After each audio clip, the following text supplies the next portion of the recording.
La Russie soutient-elle les élections présidentielles en Algérie? Les déclarations de l'ambassadeur de la Russie Igor Believ, qui ont soulevé un tollé sur le web et dans les milieux politiques, menant à l'accusation de ce dernier d'ingérence dans les affaires internes de l'Algérie, ne seraient pas authentiques selon certaines sources. En effet, selon le journaliste Najib El-Imr, une source de l'ambassade de Russie a démenti les propos prêtés à l'ambassadeur et précise que la rencontre entrait dans le cadre de l'exercice ordinaire de l'ambassadeur. La même source affirme que l'ambassadeur organisera, en début de cette semaine, une conférence et aura ainsi à donner des éclaircissements sur cette rencontre. La polémique a commencé suite au compte-rendu du FLN, qui affirme que le diplomate russe a déclaré que la solution à la crise NDSL consiste en l'organisation d'une élection présidentielle dans les plus brefs délais. Ce même document ajoute qu'Igor Believ aurait même loué le rôle du panel de dialogue et de médiation conduite par Karim Younes et celui de l'armée dans les résultats obtenus par le mouvement populaire. Des déclarations qui ont disparu dans le communiqué que le parti a rendu public dans la soirée du mercredi. Il faut aussi noter que dans les couvertures télévisées,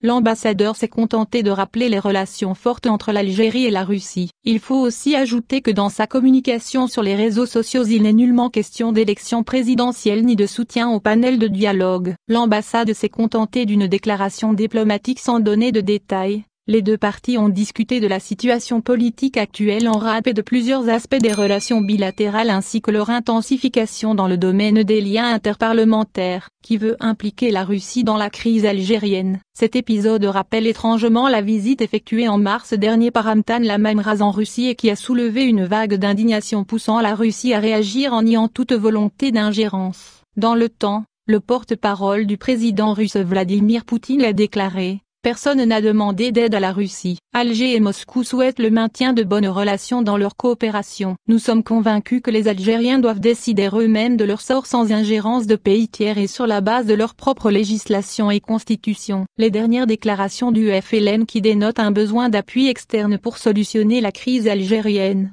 vont à contresens de son discours habituel basé sur un nationalisme qui refuse toute ingérence étrangère. Elle pousse à se poser des questions sur le pourquoi de ces tentatives d'impliquer la Russie dans la crise algérienne.